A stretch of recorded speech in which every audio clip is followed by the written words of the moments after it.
We'll do the same two examples again. So in the first example, we had x plus 4 by x plus 2, okay, and we did division, and then you converted this into 1 plus 2 by x plus 2, which is a mixed fraction. Notice x by 4 by x plus 2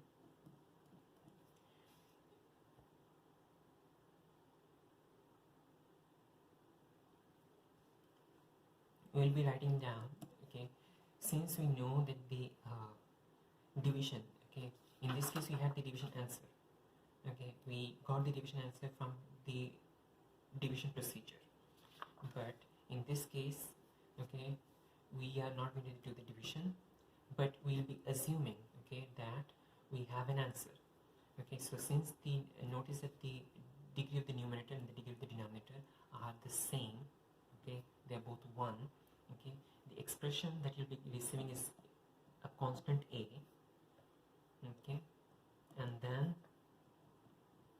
another constant b.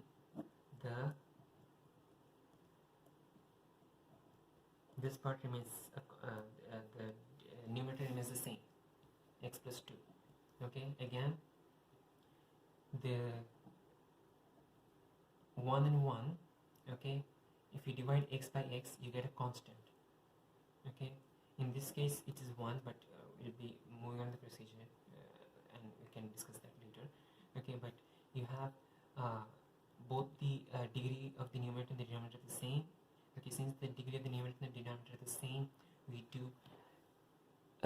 we simply have a constant a here, okay, and then we simply have a constant a, okay, copy down the denominator and the numerator. Since this is going to be a proper fraction, in the previous case we noticed that this was a proper, okay, and that is going to be true for all mixed fraction procedure, okay. So since this is going to be a proper fraction, its degree needs to be less than the degree of the denominator. So this one has degree 1. Since this one has degree 1 and this is a proper fraction, okay, this is a proper fraction. When I say this is a proper fraction, just this part is a proper fraction. This is an expression, a separate expression. So since this is a proper fraction and the denominator is degree 1, it means that the numerator should have degree less than 1. In this case it is degree 0, okay. Degree 0, in other words, means it's just a constant. Alright, okay, so we know that this is going to be the form of the expression, okay. Now we need to find out what a and b are. In the previous case, in the previous division procedure, we found a and b with the help of regular division procedure. In this case, we'll be doing coefficient comparison, and to do that, let's multiply, okay. Or note, okay, first of all, this is not an equation, this is an identity. In other words, okay, there's a difference between an identity and an equation, okay. An equation is going to be true. Let's say that we have 2x plus 6, 2x equals 6, okay. 2x equals 6, this is an equation because this is only true for x equals 3, okay. Okay, if you have x equals 4, this is not going to be true. If you have x equals 5, this is not going to be true, and this is not going to be true. If you have anything else other than x equals 3, this equation is not going to be true. But an identity is such, for example, let's consider x plus x is equal to 2x. Now this expression, whether x equals 1, 1 plus 1 equals 2 times 1, which is 2, okay. If you have x equals 2, if you have x equals 3, if you have x equals 1000, if you have x equals minus 5000, it does not matter. Whatever the value of x be, this expression is always going to be true, okay. So since this expression is true for all values of x, okay, so for all values of x, okay, this expression is true, thus this is an identity, and you replace the equal to sign with this 3 dash symbol, okay, for an identity. An equation has an equal to sign, and that one is only going to be true for a few values of x, not all values of x. An identity, on the other hand, is going to be true for all values of x.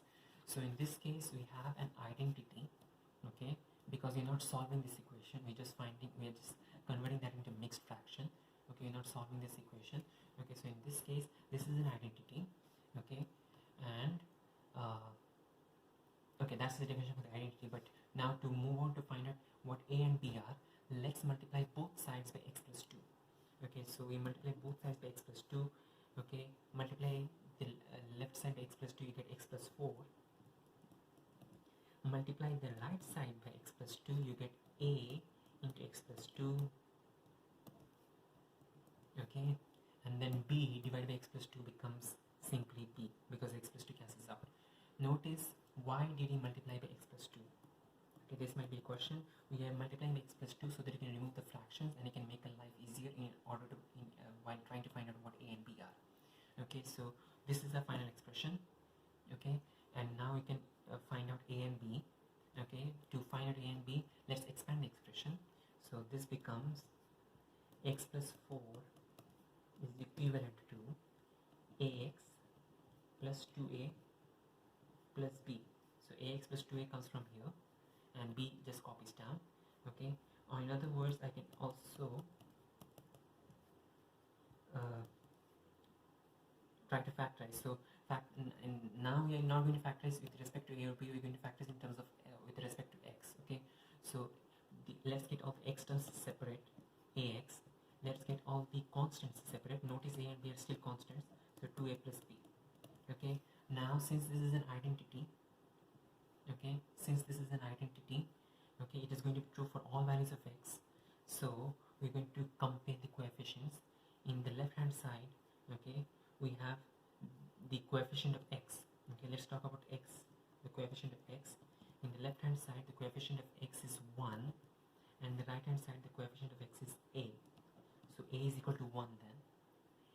For the constant term, let's talk about the constant term. The constant term in the left hand side is 4, and the right hand side is 2a plus b. So in other words, you have simultaneous equations to solve. A equals 1, since we already have a equals 1, that part is done. Okay, substitute a equals 1 into this expression. We get 4 is equal to 2 plus b, or in other words, b is equal to 2.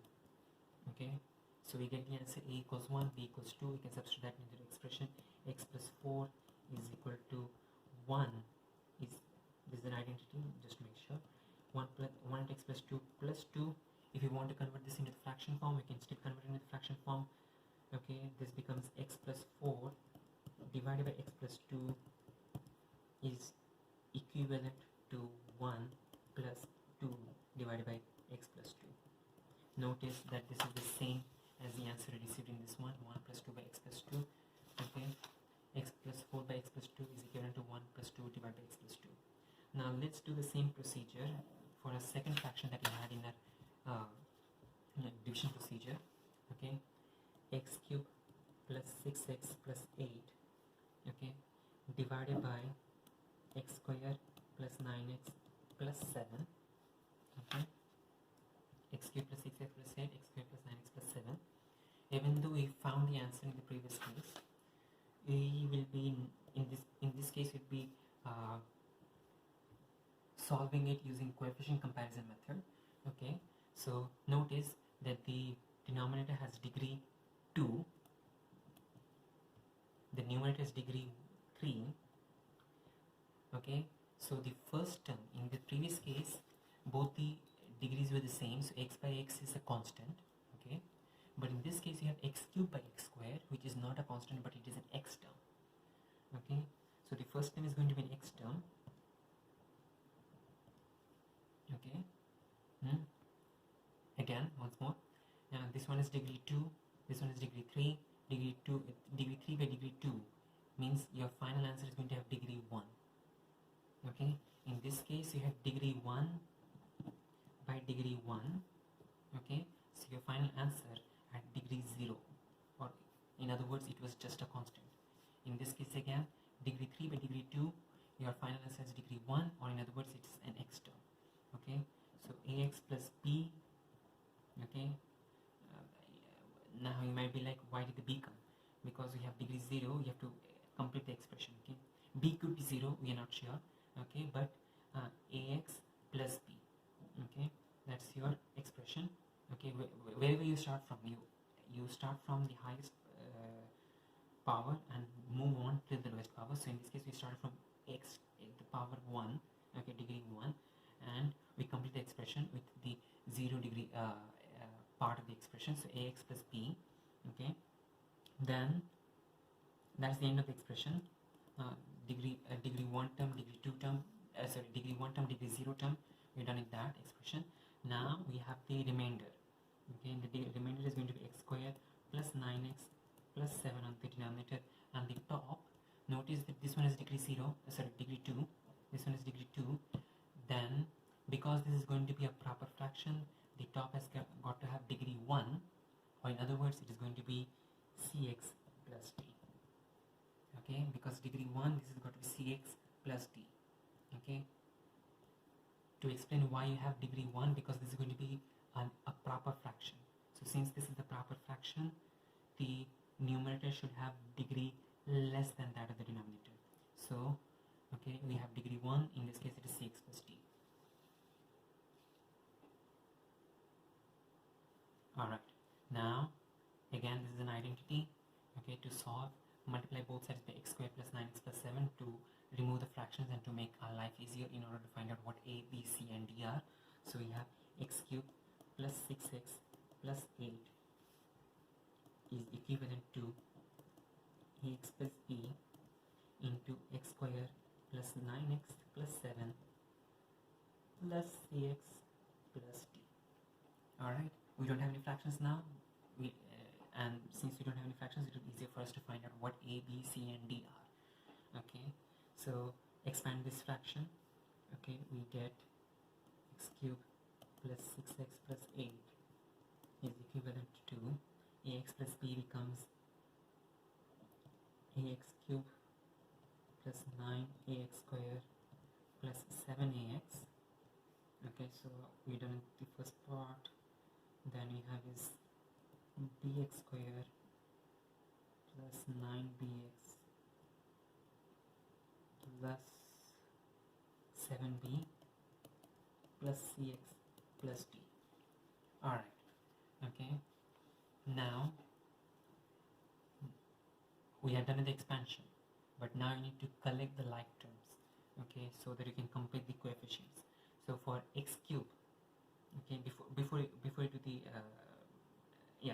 let's collect the like terms. So we have got x cubed plus 6x plus 8 is equivalent to, we just have one cube term, so that's ax cubed. We have two square terms, 9a plus b. Okay, so 9ax squared, that's 9a plus b, okay, plus b into x squared, so 9ax squared plus bx squared, that's your two square terms. Then we have 3, okay, 3x terms, so that becomes 7a plus 9b plus cx, and finally we have two constant terms, 7b and d, 7b plus d, and I will reduce that. Okay, alright, so now that you are having all the like terms